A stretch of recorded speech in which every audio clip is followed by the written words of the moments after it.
అలాగే 2019 ఎన్నికలకి నేను ఏ రోజున కూడా జీరో బడ్జెట్ పాలిటిక్స్ అని నేను చెప్పి అలసిపోయాను. నేను ఎప్పుడు చెప్పలేదు బాబు, జీరో బడ్జెట్ డబ్బులు లేకుండా రాజకీయం చేయాలి నేను ఏ రోజున చెప్పలేదు. ఎలక్షన్ కమిషన్ కూడా ఈ రోజున 45 లక్షలకు పెంచింది ఖర్చు. ఎవరికి భోజనాలు పెట్టకుండా రాజకీయం చేసేద్దామంటే కుదరదు. కనీసం భోజనాలు పెట్టాలి. నా మీద వస్తారు అభిమానం. నేను నాయకులందరికీ మొన్న ఒకసారి చెప్పా, డబ్బులు ఖర్చు పెట్టాల్సిందే, ఓట్లు కొనాలా లేదా అనేది నేను చెప్పను. ఇప్పుడు అది మీరు నిర్ణయాలు తీసుకోండి. బాగా పనిచేయండి. అసలు ఓట్లు కొనలేని పరిస్థితికి ఉంటే సంతోషం. అది మన అందరం ఏంటి, ఒక అందమైన అబద్ధంలో బతుకుతున్నాం. దేశం అంతా అందరూ వేల కోట్లు ఖర్చు పెడతారు, కానీ ఎవరు మాట్లాడరు దాని గురించి. అందరూ సైలెన్స్ చెప్పి అలా కూర్చుంటారు. అంత ఫాల్స్ సొసైటీ అయిపోయింది. నాకు కూడా అన్నీ తెలుసా, నీకు కామం కూర్చొని చూస్తాను, నేను కూడా చూడాల్సి వస్తుంది. భవిష్యత్తులో ఇది మారాలి.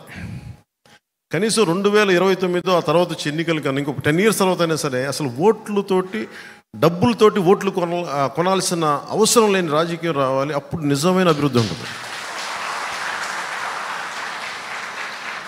ఇందాక మన ఒకరింట్లోకి వెళ్తే వాళ్ళు మాట్లాడుతూ ఉన్నారు, బీజేపీ నాయకులు.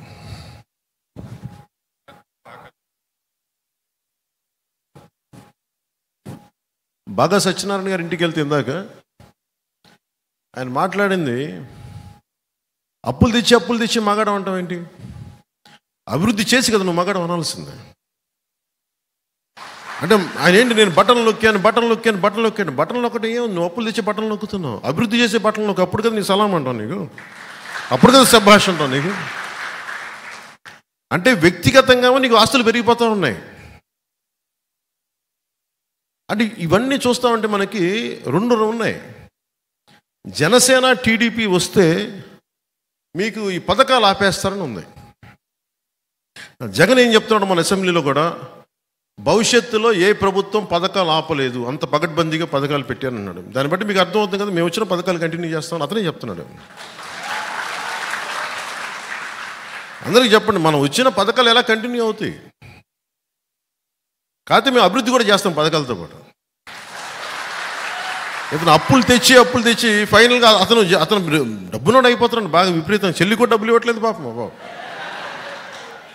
తెలంగాణలో ఇబ్బంది పెట్టేసి ఇప్పుడు ఆంధ్రాకు వస్తే ఆంధ్రాలో కూడా ఇబ్బంది పెట్టేస్తున్నాడు. ఇంకో నీచపు లక్షణం వైసీపీ కంటే కూడా జగన్ అనుచర వర్గానికి ఏంటంటే, బాధపడకండి బాబు, మిమ్మల్ని అన్నాను కొంచెం భరించండి నేను చెప్పే మాటలు. టీవీలో ఎవరిని చూస్తుంటే వైసీపీలో వాళ్ళకి చెప్తాను. అంటే నేను రకరకాలుగా సోషల్ మీడియాలో మీరు తిట్టేసి అందరూ వైసీపీ అని చెప్పను, కానీ కొద్దిమంది తిట్టే వైసీపీ నాయకులు ప్రత్యేకంగా చెప్తున్నాను.